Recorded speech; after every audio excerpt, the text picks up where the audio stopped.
Welcome to Mystara for the first of the module remasters, with the adventure that started Mystara. Isla de la Muerte, or for those who don't speak Norwegian, the Isle of Dread, the one that everybody keeps trying to steal and make theirs. Last time I checked Elminster, Isle of Dread didn't introduce us to Forgotten Realms on page 3. That's where you find the mention of all the major nations of the known world, except Alphatia. Sure, it's only a paragraph each, but those descriptions gave us a taste of what will become the known world in a few years.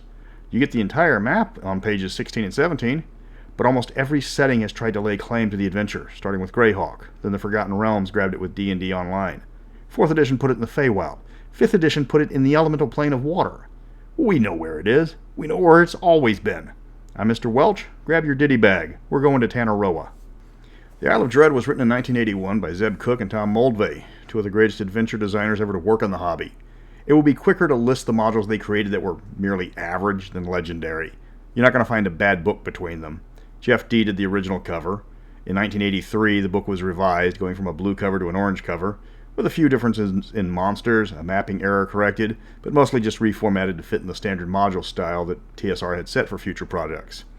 It was the module that was included in the Expert box set, and because of that, it's the second most published module by TSR, only behind Keep on the Borderlands.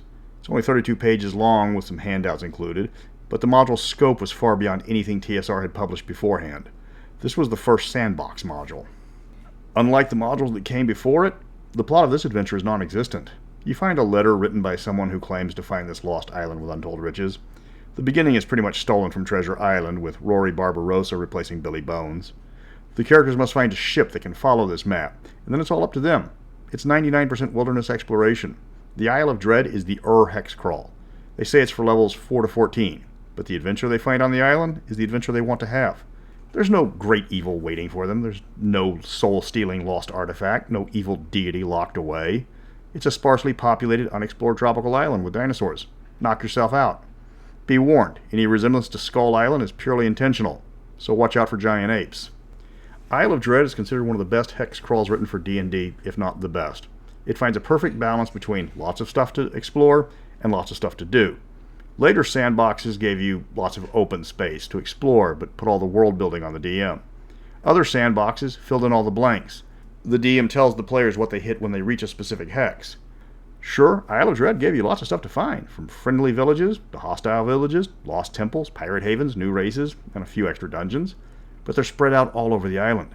Players can walk for miles before they hit a scripted event, giving the DM all the time in the world to customize the island to fit the players. When the players start on the Isle of Dread, they got to decide what they intend to do there. The module gives a few ideas, like trading with the natives or exploring for mineral wealth, but you can do anything with the module. You can try to build your own settlement, take over existing settlements, though I suggest the evil guy's already there.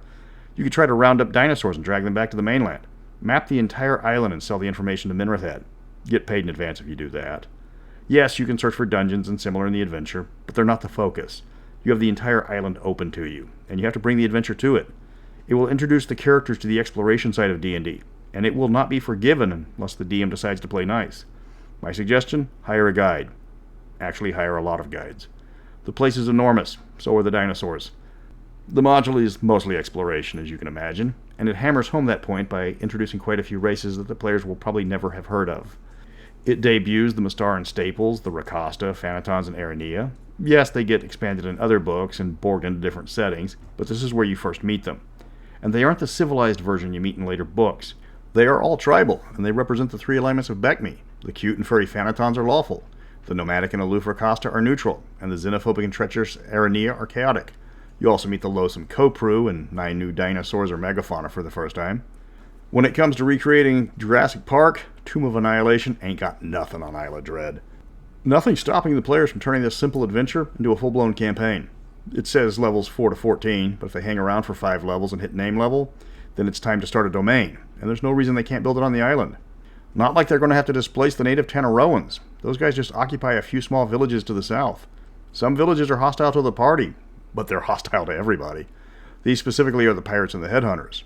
Apart from a small peninsula on the southeast of the island, the rest of the Isle of Dread's up for grabs. If you want to start mining for gold, you're going to have to start shipping in miners from the mainland. Even if the party tries to hire the natives to mine the gold, or worse, force them to mine the gold, there's not enough of them to make the mining operation feasible. Plus, they don't have any knowledge of mining techniques. They're Stone Age fishermen. There's a lot of threats on the Isle of Dread, You don't earn the moniker of Dread if it's a cakewalk. The party is going into this adventure blind.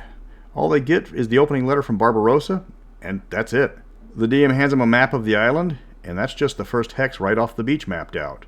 The rest is left blank for the players to explore. If they want to land at the Tanaroan villages to meet and greet the locals, good for them.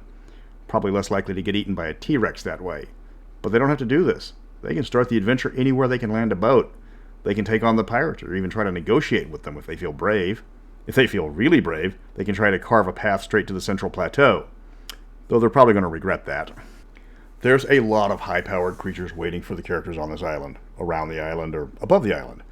The party can get a glimpse of the dragon and realize they need to level up a lot more before going further inland.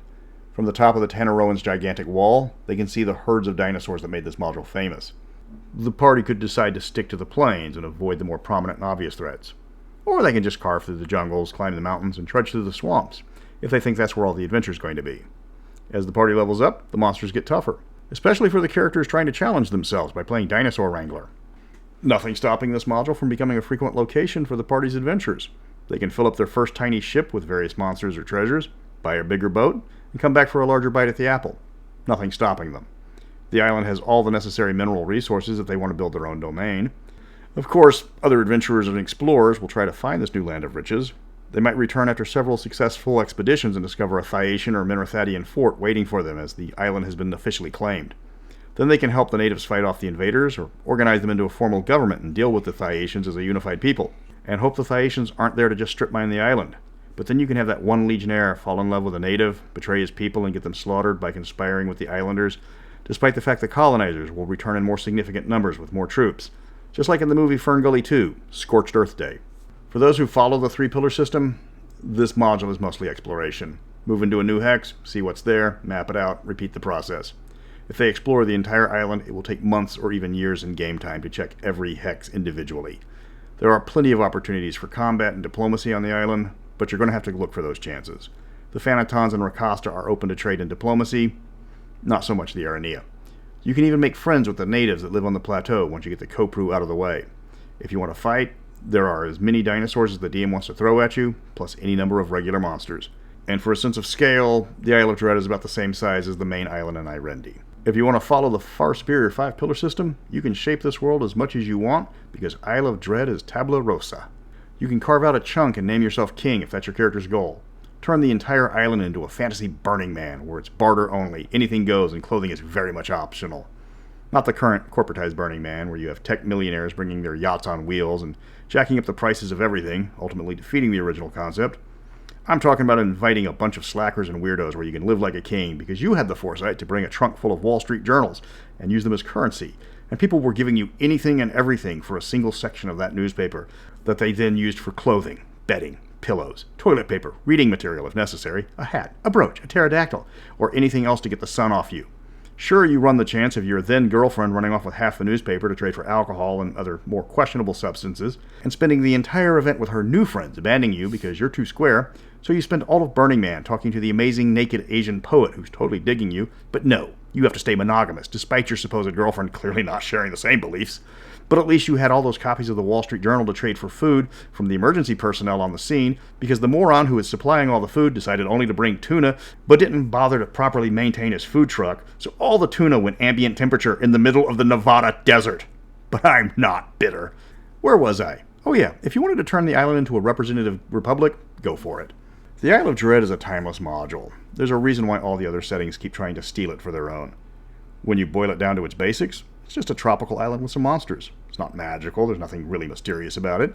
It doesn't hold any world-shaping conspiracies, unless the DM wants to put them there. The lost civilization is in the middle of a single village. All the rest are on the coastline where you'd expect them.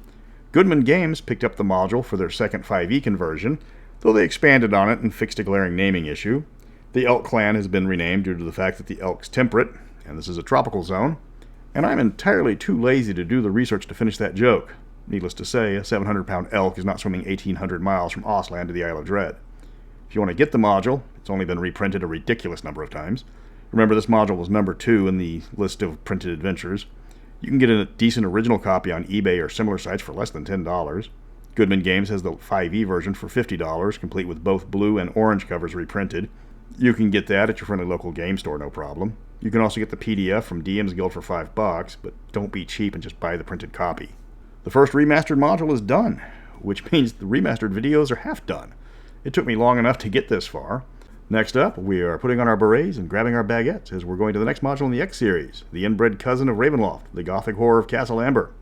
But until then, don't hate the playa, hate the game.